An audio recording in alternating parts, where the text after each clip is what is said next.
Welcome to the podcast, Amazing Tales from Off and On Connecticut's Beaten Path. And I'm your host, Mike Allen. Well, one of my favorite old-time movies is Abbott and Costello Meet Frankenstein. Maybe you've seen it. It has all the original actors who played Dracula, Frankenstein, and, well, the Invisible Man, although that was just the voice. But not everybody knows the story behind vampires in New England, and the fact that the only archaeological evidence of their existence was unearthed in Connecticut 3 decades ago. Our guest today continues to investigate this case, and he has some important news about it. Dr. Nick Bellantoni is the Connecticut State Archaeologist Emeritus, technically retired, but still very much active. He's going to be along with this unbelievable story in just a moment. This week's trivia question: what do a bazooka, an air compressor, a corset, and silkworms have in common? Well, stick around after the main program for the answer, because then you'll know the topic for next week's show. Amazing Tales from Off and On Connecticut's Beaten Path is brought to you by our sponsor, Yale New Haven Health. Yale New Haven Hospital was the very first hospital in Connecticut. They opened their doors 200 years ago and later introduced the entire country to the use of penicillin and chemotherapy. Today, some of the brightest minds in medicine choose to work there, and it's the primary teaching hospital for the prestigious Yale School of Medicine. For more information, log on to ynhhs.org. That's ynhhs.org. His name was J.B., at least that's what we knew of him. He died at age 55 in eastern Connecticut, and he was in the farming community of Griswold. Now, Griswold also contains the borough of Jewett City, if you're not familiar with it. We know the gentleman's initials were J.B. because they were spelled out with brass tacks on the exterior lid of his coffin, as was his age. Now, we also know that he lived in the 1800s when farming was the primary activity in Griswold.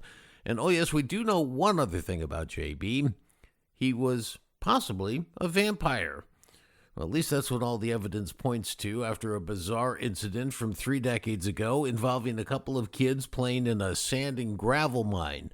Now, the evidence would suggest that those who lived on after J.B. certainly thought that he was a vampire. It's an eerie story, in part because, well, it's about vampires, and also because it sheds a lot of light on how some people dealt with things they didn't understand, and it wasn't all that long ago. So, what's all this evidence? Well, we welcome back to the podcast the man who investigated this case, State Archaeologist Emeritus Dr. Nick Bellantoni. Now, you may remember that he came on to Amazing Tales CT back in October of 2022 for that episode on the 4 skeletons who were unearthed in a basement in Ridgefield. Well, today we're honored to have Nick back to tell us this absolutely unbelievable story about the Griswold vampires. Nick, I'd like to start off setting the stage. This is like a good mystery novel in so many ways. Now, here you are at the office of the state archaeologist, and you get a call one day from the rural eastern Connecticut town of Griswold that says some boys are sliding down a gravel pit and they find a human skull.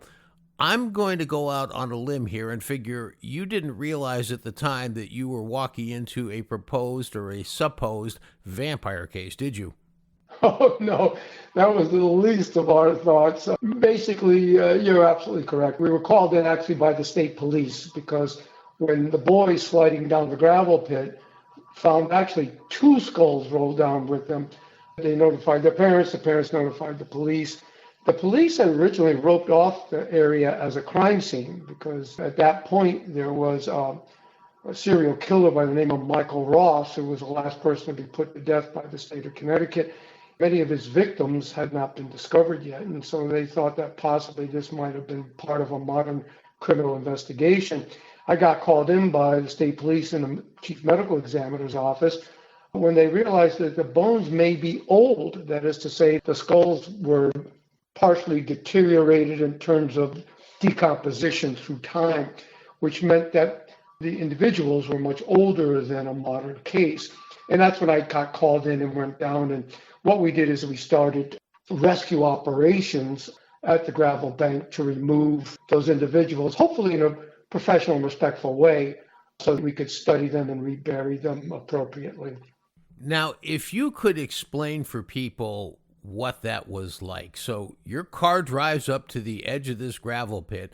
Are you on the top of the pit? Do you walk down to the bottom? Because as I heard the story, and I'm not sure I have this right, you were able to actually see in the side of the gravel pit a stone crypt for one of the intriguing graves that we'll talk about later. That's correct. When I arrived, I pulled into the bottom of the gravel bank and looking up at the cliff where the skulls had rolled down, and I could see six dark stains in a row, if you will, coming off the gravel bank, a change in soil coloration. And I realized right away what those were the mixed mottled soils of a grave shaft. So you dig a hole, you put the coffin down, and you turn the soil back in to cover the shaft. You mix and model the soil. You homogenize the topsoil and others. And so it clearly is a feature that we could see. And at the bottom of two of those features one was a stone protruding that identified as a stone lined vault, if you will, or crypt. And the other one was brick. Bricks were coming off the side. And that was a brick crypt. As soon as I saw the stains up on the cliff, I knew they had encountered the first row of a colonial graveyard nobody knew was up there. So, Nick, you spotted what you needed to spot to understand that you had a cemetery there. That's why you're the state archaeologist. Nobody else would have picked up on this, but you did. To give people a sense for how quickly you have to work, did you and your team start digging that day? Did you have to come back? How long did this operation take before you found out that there were actually 30 graves involved with this site? Basically, what we did is we started rescue operations immediately because the gravel bank was very fragile. It was eroding as I was looking up there. And so we had to I mobilized students and volunteers, students from the University of Connecticut. We started to conduct the operations, if you will, immediately. Because the topsoil had been stripped, we started scraping down to search for those soil feature stains I mentioned that I saw vertically, but this time horizontally on the top. And that's when we were able to identify that we had 30 burials up there. That's when we knew the extent of the burying ground. But we started work immediately. When you got into that stone crypt, as you described it, what exactly did you find inside that stone crypt? So when we started the rescue operations, we started along the cliff because those were the most endangered individuals of eroding down. And, we were uncovering the burials where the skeletons were in perfect anatomical position. When we got to the one with the stone crypt, as I came down on it horizontally, coming down from the top, I noticed that there were a couple of skeletal items on top of the stone, a lumbar vertebra from the lower back and an arm bone on the top of the stones. And I remember saying, gee, it's kind of bizarre. The individual should be inside this crypt. And when I removed the field stones that had closed the crypt, that's when I saw that this particular individual, rather than laying in an anatomical position, was rearranged. That is to say, his thigh bones or femurs had been uprooted from their anatomical position and crossed over the chest. The skull had been deliberately decapitated and rotated to face the west, and the ribs had been broken into. We could tell by the signature of the fractures that occurred during this rearrangement that this individual was disarticulated about 5 years or so after he died. Here's the scenario. This guy dies, and by the way, on his coffin were brass tacks with the initials JB 55, his initials, and 55 being his age of death. So JB dies at the age of 55. He's given a good Christian burial. 5 years later, somebody goes into his grave, digs him up, rearranges the bones, closes it back over, and walks away. And we rediscover this, 150 or so years later. So the question we had, of course, is what's going on? Now, this is 1990, 30 years ago. Was this the first time that Nick Bellantoni had ever come across something quite like this? But this was actually, yeah, the first time we had to be involved with a complete cemetery, a colonial era cemetery that needed to be removed. So it was very unique in that regard. Was that the first time you had ever encountered such a rearrangement of bones at a burial site? Not only was the first time, it's the only time, and it is the only time any archaeologist in the Northeast, considering the vampire folk belief that we were able to hypothesize that this individual was a part of. This is the only archaeological evidence for that vampire folk belief in New England in the 19th century. So let's talk about what you did. You called in other archaeologists and found out about this guy, Michael Bell from Rhode Island, who actually dabbled in this field of vampirism. And I can imagine others would say, I'm not going to get involved with such superstitious activity. But you actually learned quite a bit from doing that, didn't you? Well, I was quite befuddled when I uncovered the grave and, looked at this guy and said, I had no idea what was going on, why he had been rearranged. My first hypothesis was that maybe it was vandalism, that they went in to try to steal something. But that didn't make sense because there was nothing in any of these graves. There was no jewelry or anything. These people were relatively modest, middle, lower class farmers. They were just trying to eke out a living. They weren't going to bury their dead, even with clothing. So that hypothesis didn't form well in my mind. But one of my colleagues said, well, have you ever heard the story of the Jewett City vampire, which was a vampire case in Jewett City, which is 2 miles from where we discovered JB? That happened in 1854, where the family had been losing young men to consumption, or what we would call tuberculosis. And without a knowledge of germ theory or how the disease was spread, doctors couldn't help them, the churches couldn't help them. So one theory or one folk belief was that the dead that died of those diseases may be capable of leaving the housing of their grave and feed on living family members and hence spread the disease. In Jewett City, the Ray family went back into the graves of 3 of their deceased family members to see if any one of them still was alive.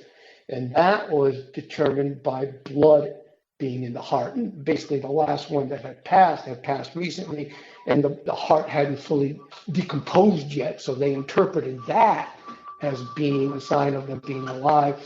And that's when they burned the corpse and rearranged some of the bones and so forth. So with this new concept, that's when, you're right, I was introduced to Michael Bell, who was a folklorist in Rhode Island, who had been working on the New England vampire folk belief for about 6 or 7 years before I met him. And he had been compiling documents, everything from newspaper accounts, diaries, interviews with families, church records, town records, all documenting the extent of this folk belief.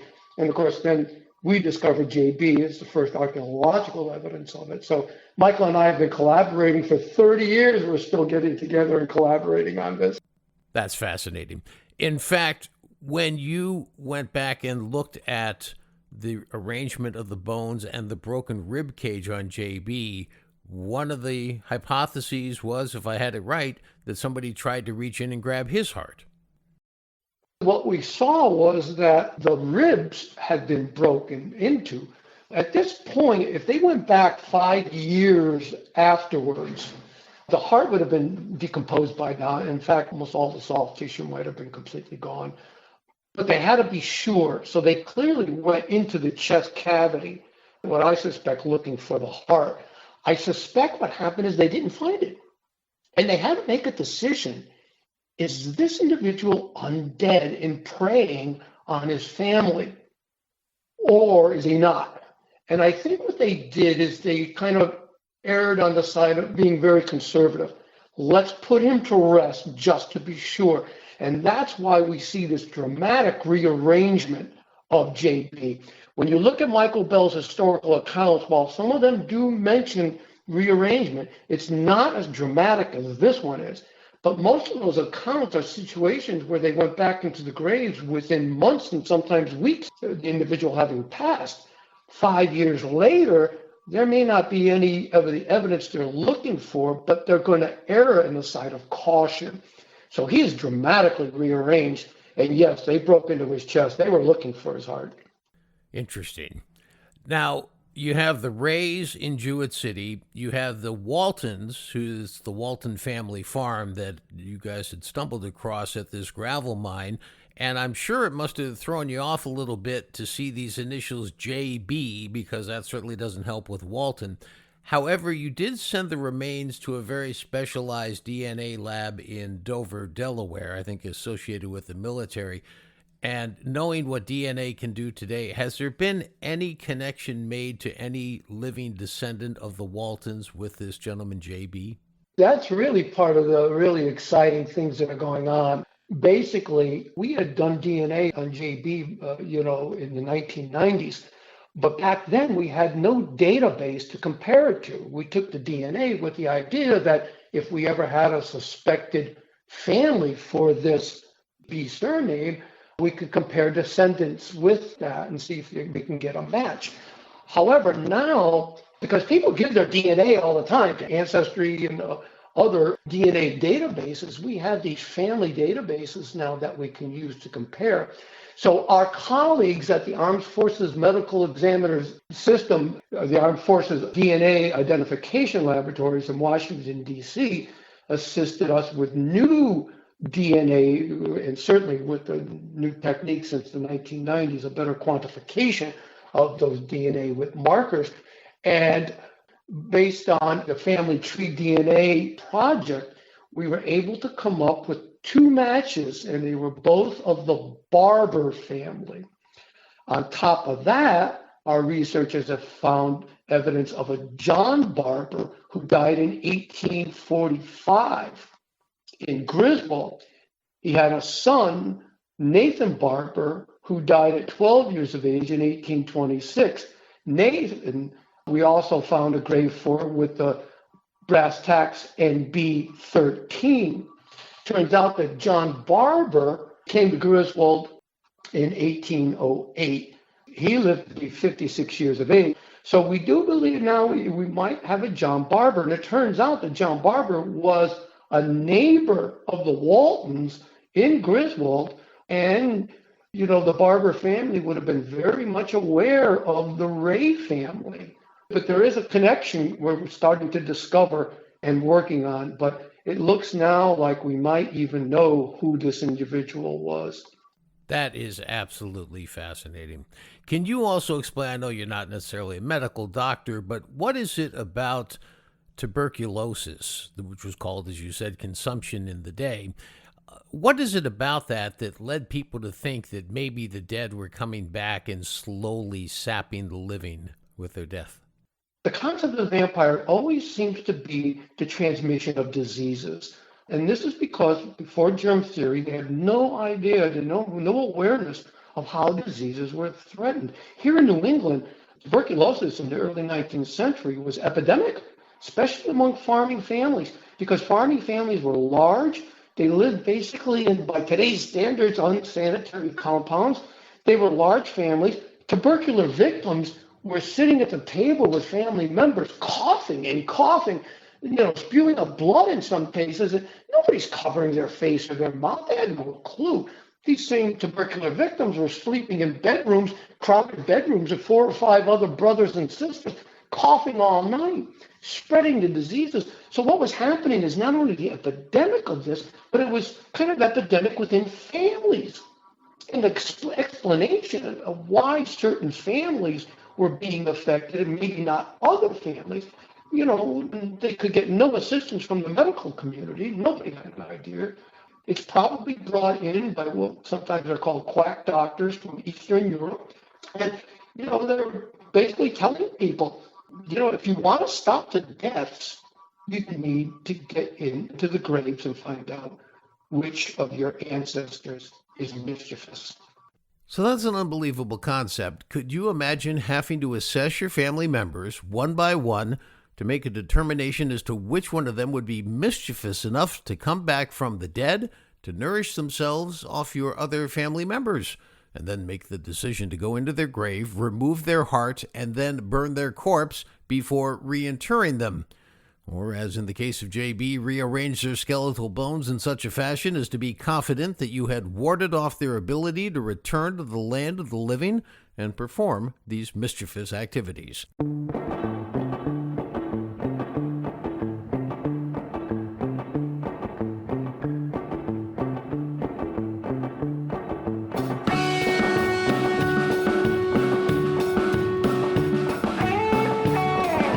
That wraps up this episode of Amazing Tales from Off and On Connecticut's Beaten Path.